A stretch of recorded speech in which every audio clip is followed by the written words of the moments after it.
We talked somewhat about the other black members of Congress at the time. What about the majority of Congress people who were white males? How did they respond to you? They responded as favorably as they could. There's one thing that you sense immediately when you walk on the floor, and that everybody has a common purpose, and that's to represent their district. And you're not questioned about how you vote based on your district. If you say this is good for my district, people accept how you do, which is a good thing, because you can't be questioned about what you think your district needs, because nobody knows your district the way you're supposed to know your district. There was some question when we began to get, and this is in relation to the Black Caucus, when we began to get members from the South coming in to the Black Caucus, because they didn't always vote the way we voted, those of us who were from the Midwest, so forth, and North. We had to learn that they had to represent their districts also.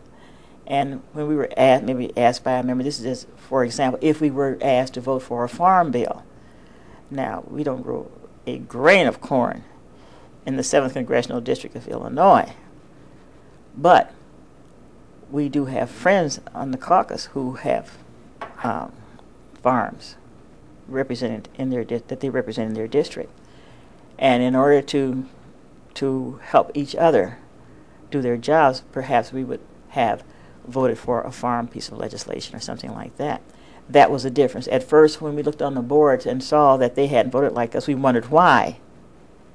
But then we had a learning curve that we had to get through, a learning period that we had to get through to understand that each of us were individuals. Mm-hmm.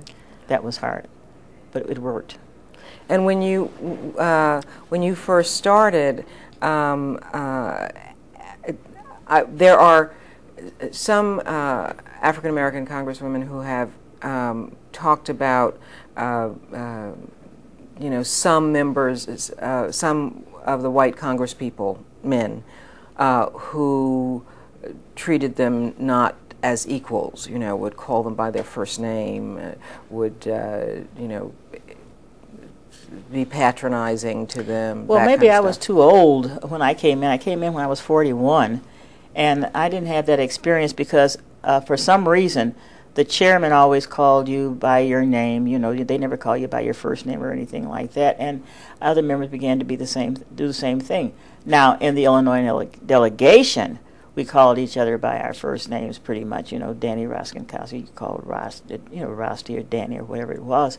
But I didn't get into a lot of that outside of that. I didn't have anybody call me by my first name. I think I would have spoken out against it if they had.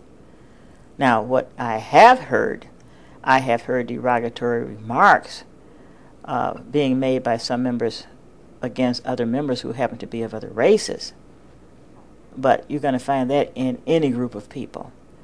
But wherever I heard it, I let them know that I was listening